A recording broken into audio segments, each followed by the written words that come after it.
السلام عليكم ورحمة الله وبركاته. يا هلا فيكم.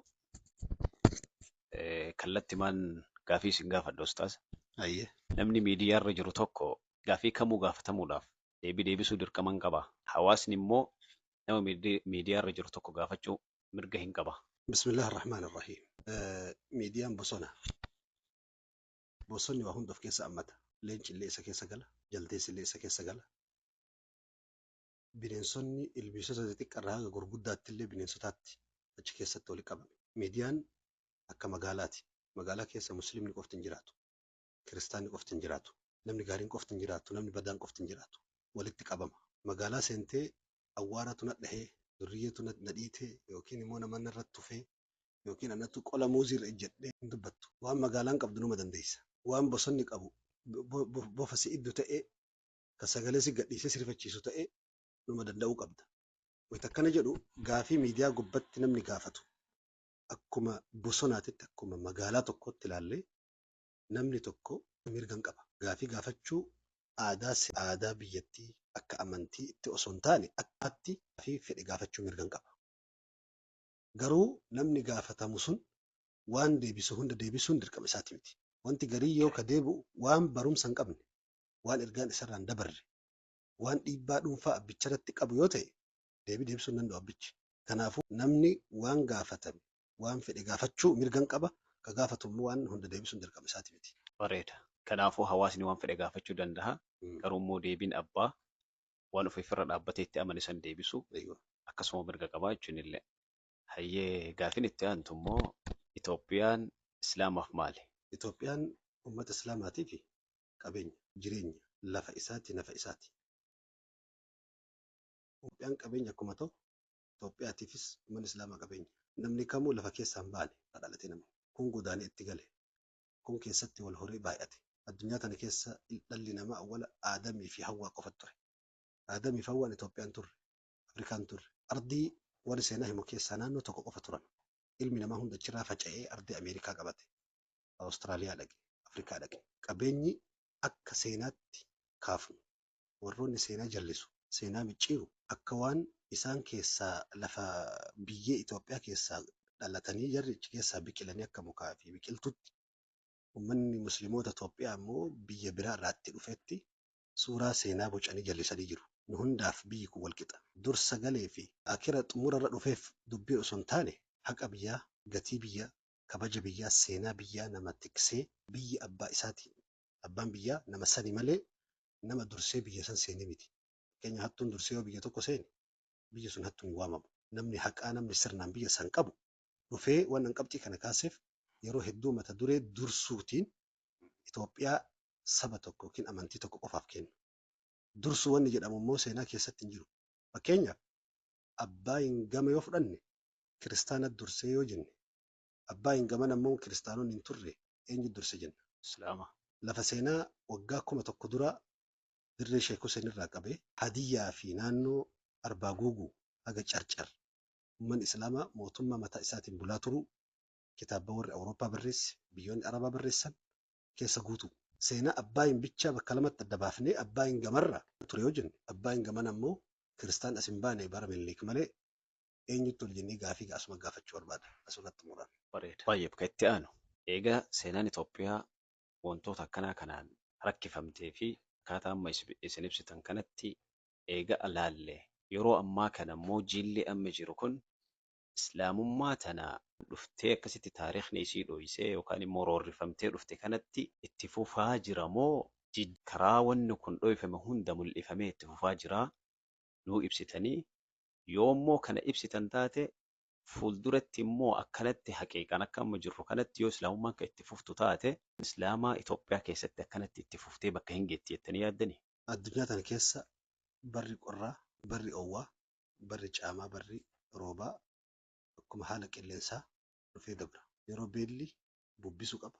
Yeroo quufni dhufee bubbisuu qaba. Akkuma amalli qilleensaa jijjiiramaa taa'u aduun seentee baatu.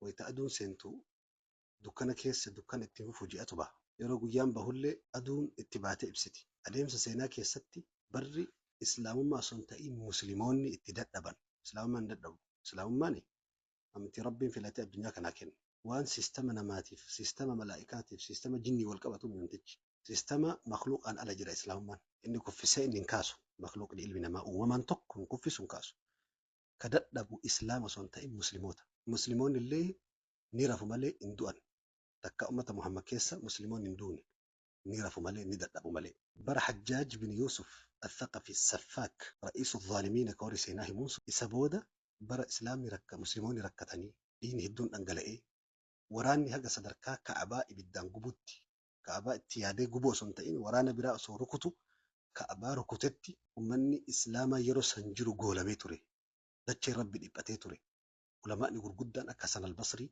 gara gabbahanii dhabanii gara hayxi dubbattuun dhabdee faasiqaa fi zaalimni qofti teessoo angoorra wal gahee dachee hunda fudhatee masjida keessatti namni imaama namaan tahu nama ummata islaamaa dhiiga gannaqo tahe bara hajjaaj kana. بري كون دو أحجاجين إيجا جولا بمبودا عمر بن عبد العزيز دوفي برا إسابودا برا نمني كوفي بي كوفتي برا دبري بي إسلاما كيستي نمني كوفي هلاتين بيلوفتي الدنيا أكانون جنة مدام فود أبو سنة كيسا فجأسا هلاتي لين هنيات تجري برا إسا كيسا رأي في يجين أرارمتي نمني رأي إسا كسلا در يجي رادت لبي يجين غارا دوفتي كأي رأيني كيسا بولتي غنما بباتي باتو إجي أوفيتين أرجي أمر التيمي عمر بن عبد العزيز برا فرين قمدي هجا فرين تمرا جيس باقول ده باقول جدانين كنت كوتش قفتي دوما تربجه ديرتي برا حجاج بن يوسف أمة إسلام ركسي قاطين بيبوتي بيلي أمة ركوتي سمبودا بري عمر بن عبد العزيز أكنا بريد كون دفي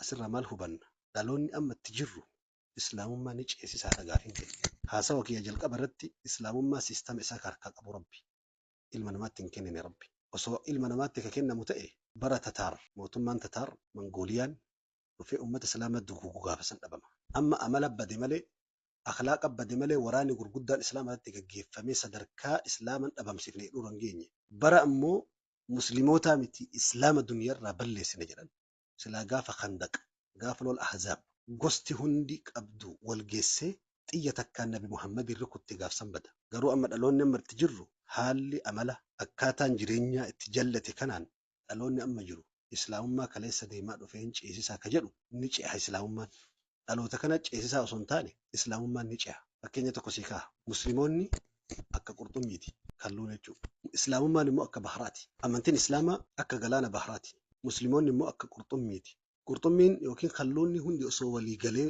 galaana keessaa baqate wanni bahri hir'atu tokko hin jiru bahri qurxummiidhaan hin jiraatu qurxummitu bahraan jiraata namni gariin akka waan qurxummii san ta'ee qurxummiin sun bahri isaan jiraattutti islaamummaa akka waan yoo inni hin jiraanne islaamummaan hin jirretti of laala dhaloonni kun hundi osoo walii galee kafare ofii kasaaree salphata malee libsuu ijaa takka islaamumarraa waan hir'isuun qabu islaamummaan anaaf si maleellee jiraattee har'a keesse anaaf si maleellee bor itti fufti anaaf situ garuu islaamummaa malee salphata islaamummaa malee xiqqaata haalli amma dhaloonni itti jiru haala dadhabinaa haala hirribaa akhlaaqaan ija siyaasaatiin ija hawaasummaatiin ulamaa fi sheekotiin keenya ummata qabachuu fi ummanni keenya sheekotii ofii kunuunfachuu keessatti dadhabinni argamaa jira garuu dadhabinni kun akkuma bara hajjaaj san kana booda Umar bin Abdul Aziizin dhufa jennee abdii rabbi irraa qabna.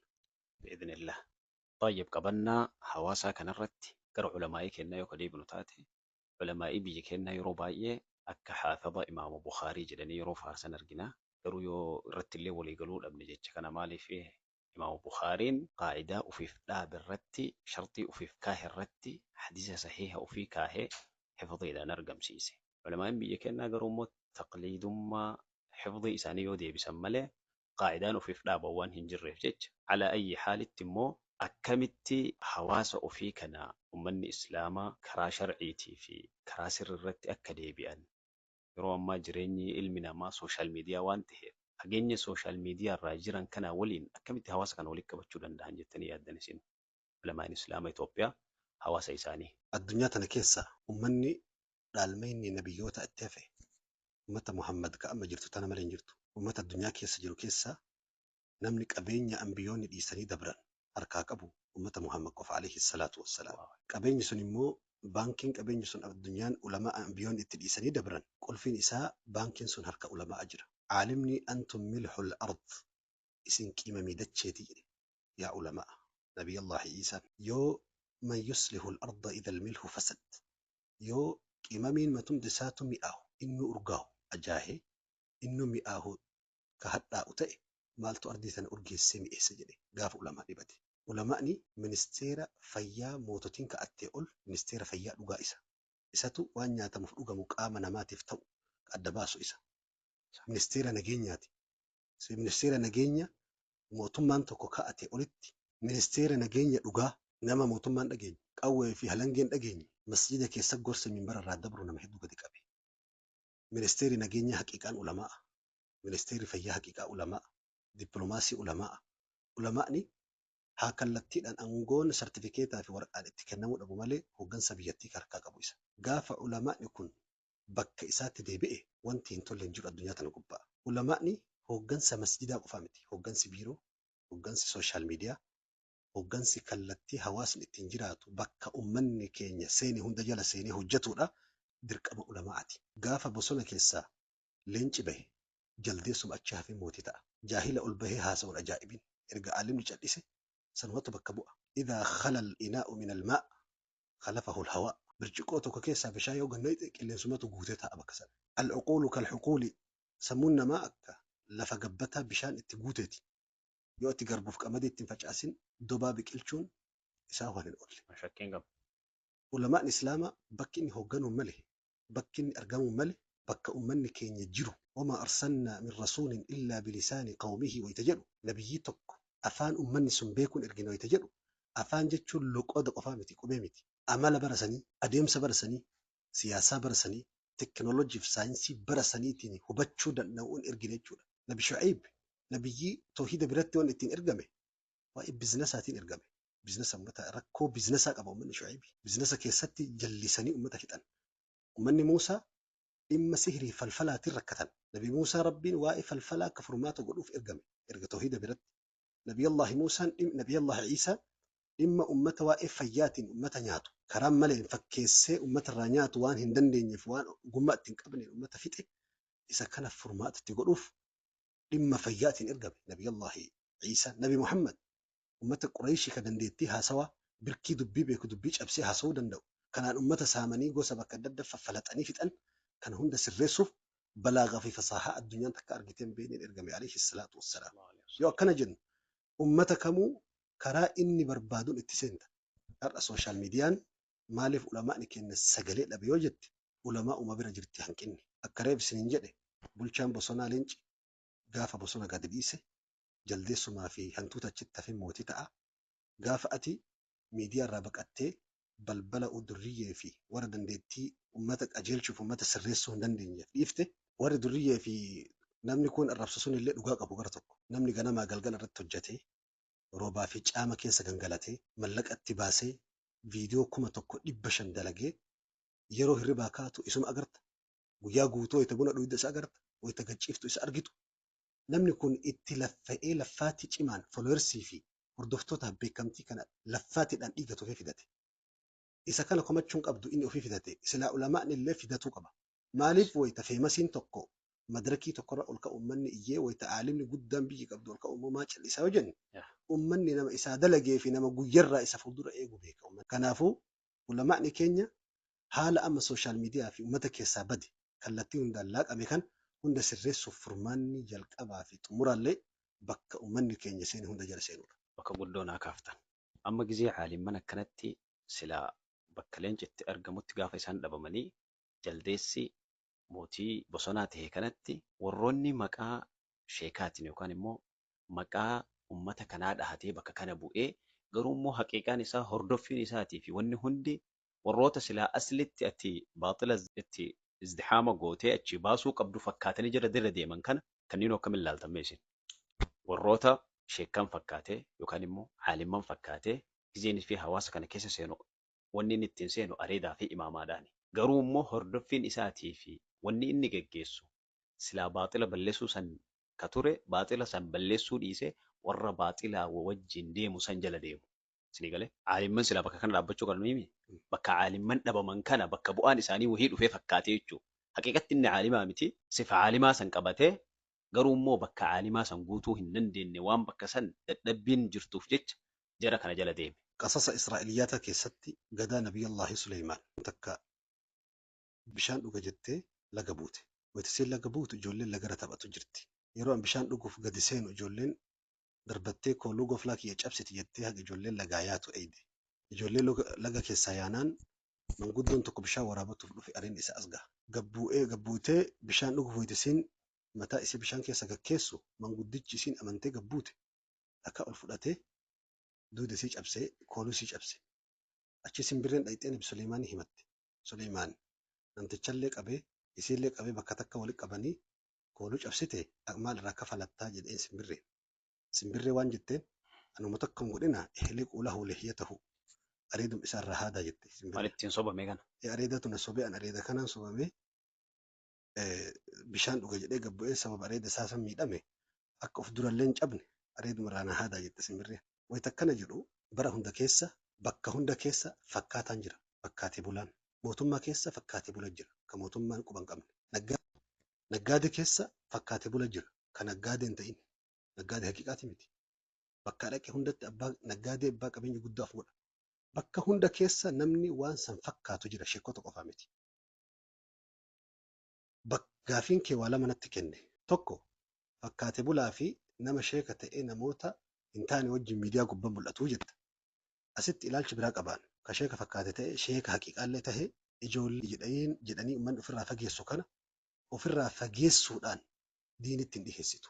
Itti maxxanuudhaan diinitti dhiheessita.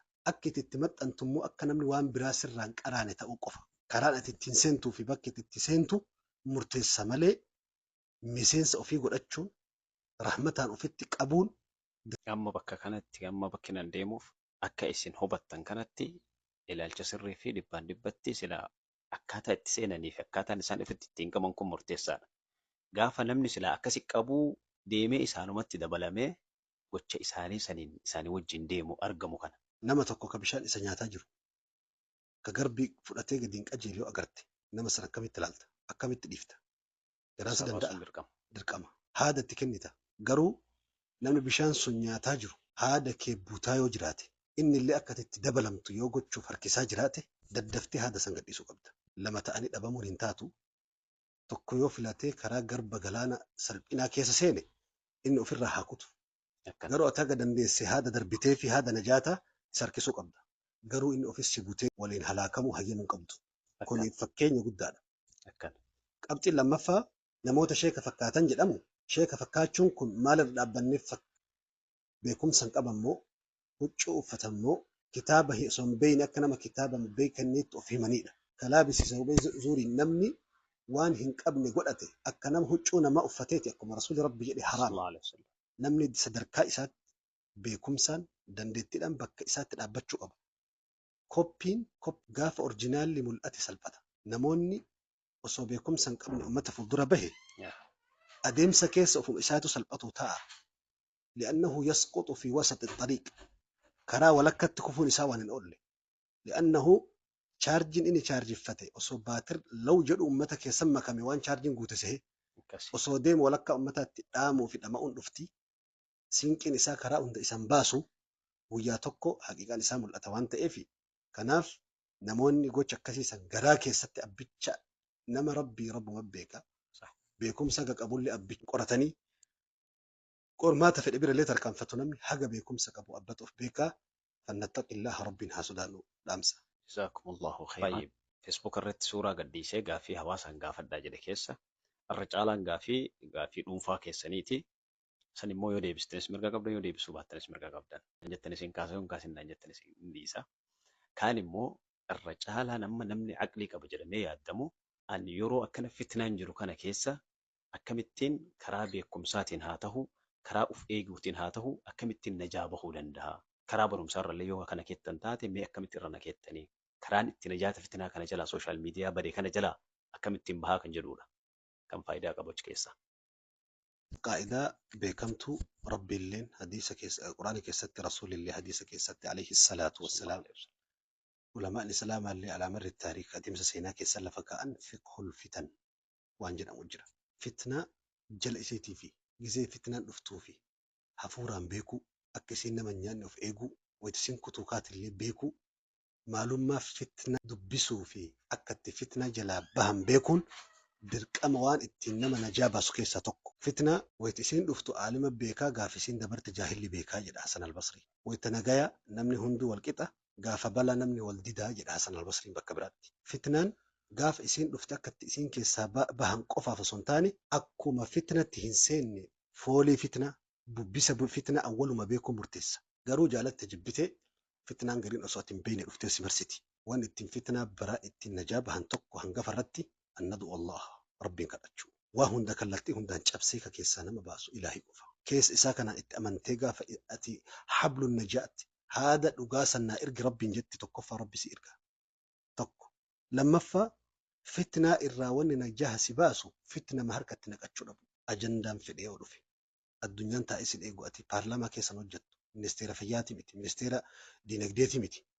Wanni namni yoo ati keessatti makamne wanni kun hin deemuu jedhanii irratti barreessanii dirqamsiisan tokko hin jiru. Yoo ati waan san keessatti harka hin dabalatin, jecha hin dabalatin, waa tokko itti hin makamin, kanatu hir'ate jedhee namni si komatuu fi atilleen itti komatamtu tokko hin jiru. Fitnaa walii lama. Fitnaa garii yoo dhiisan ofii isaatiin du'a. Amiitul baaxila bisukuuti anu. Fitnaa garii irraa cal'isuudhaan ajjeesaa jedhan. Fitnaa garii immoo ka yoo irraa cal'ifte jiraatu jira. Waan diin tuqu, biyya tuqu, ummata keenya tuqu irraa cal'isuun barbaachisaa miti. Fitnaa jala najaa bahuuf jalqaba awwaluma wayita roobni roobe xilaa barbaacha fiiguu irra jalqabuma xilaan deemuutu murteessa. Kanaaf namni mawaaqi'a fitnaa hiriyaa laallachuu bakka oolu beekuu fitnaa awwaluma maalummaa fitnaa gadi fageenyaan dubbisuu fi qara'uu fitnaan fiildii barnoota tokko yookiin gahee barnoota tokkooti. Kitaaba ulamaan qopheessee jira. Kitaaba akkasii barbaade dubbisi. Ajandatti makamin rabbitti maganfadhu. Namoota fitnaan naanna'a wajjin hin saahiboomin fitnaan dhuftee yoo si marsite immoo guddoon keessaa si baasu akkuma reef jenne du'aa'i rabbiiti. Jazakumullahu khairan. Gaafii dhuunfaa keessaniiti.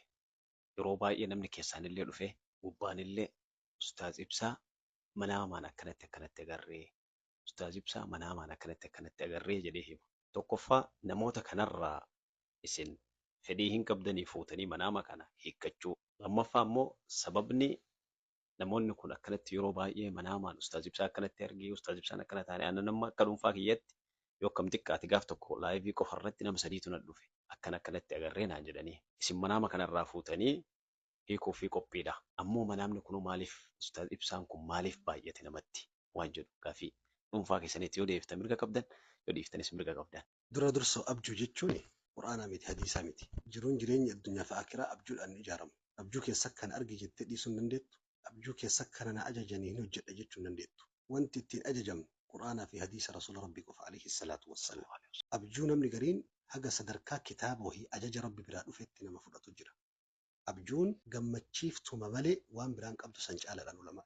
Gammachiiftu waan gaarii yoo taate. Abjuu rabbi biraa dhufeen ati beeytuun tokkoffaa abjuun sun abjuu waan hamtu si ajaju ta'uu dhabu waan khayrirraa si dhooggitu ta'uu dhabuudha. Abjuun rabbi biraa dhufte. Lammaffaa abjuu rabbi biraa dhufte wanni beekaniin abjuu san guutuu isii yaadachuudha jedha ulamaan. Abjuun ciccitaan shayxaan irraa adgaas waan ta'eef adgaas jechuun waan ciccitu. Sadaffaan abjuu san yeroo fassaramu yookiin immoo ma'anaa qabaatu waan gaarii of keessaa amma ta'edhamee tilmaamamu ta'uu qabaa jedha ulamaan. Ibsa abjuudhaan baay'ee arguuni sadan keessaa tokko jechuudha. Takka nama baay'inaan na jaalatu kabaja bakka ani hin geenye fuudhee na geessee yeroo hedduu tarii viidiyoo kiyya sagantaalee kiyya lallaalu namni abjuu gosa abjuu keessaa tokko homa guyyaatti oolan arguudha. Baay'inaan viidiyoo waan adda addaa. Lammaffaan immoo jaalaluma dhugaa nama namaa qabu san ta'uu danda'a. Inni biraa immoo waswasaa karaa hin taaneen yoo waan fokkattu fakkeenya waan fokkataa wal qabsiifamee akkatti mul'isu ta'e waswasaa shayxaanaa ta'uu danda'a. Kanaaf rasuulli rabbii alayhi salaatu wassalaam abjuu namni arge nama fedhe ta'e arge addunyaa tana gubbaa nabi Muhammadiin qofa abjuun isaanii dhugaa ta'a alayhi salaatu wassalaam. Kan wanni isaan dubbatu namni abjuudhaan yoo mul'ate abjuun isaa dhibbarraa dhibba dhugaa ta'u akka ulamaa fi sahabaan himanitti nabi Muhammadiin qofa alayhi salaatu wassalaam. Kanarra dhaabbatee namni nama tokko abjuu gaarii yoo arge yoo abjuun sun hiika bareedduu qabdi jedhee tilmaame nama jaalatutti himuun sunnaadha. Ammoo miidiyaa gubbatti ebaluun argee jedhanii nama jibbuu fi jaalatu wanni hadiisa keessatti rasuulli nama jaalattan malee itti himinaa jedhanii fi nama yoo ati abjuu itti himte abjuu kana si harkaa micciiree hamilee si dhahu jira nama jibbitu yoo ta'e. Kanaaf akkasi. wanti akka abjuudhaa miidiyaa irratti hin himamu. Paablika uummata irra gadi hin dhiifamu. Nama jaalatan tokko kan aalimaa nama ilmii qabu abjuu hiikuudhaaf ilmiin dirqama. Fatwaadhaan wal qabatan ulamaan Ibn Taymiyaan fa'a fatwaa fi abjuu hiikuulleen tokkumaa jedha. Fatwaa kennu. Kanaafuu ilmii qofaa wal qabata abjuu hiikuun.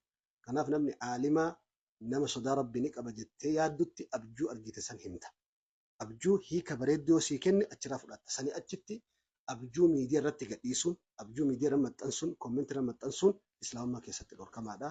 Warri abjuu keessatti yeroo hedduu na argitan ulfaadha galatoomaa jaalalumarraa tarii yeroo hedduu yaadni keessan gara kiyya jiraachuudhaa mul'ata. Namoonni hedduun keessaan namni haa barreesse hedduu jira. Namni abjuu natti himu dhiirarraa dubartirraa hisaabaan qabu miidiyaa gubbatti illee argaatiin oola.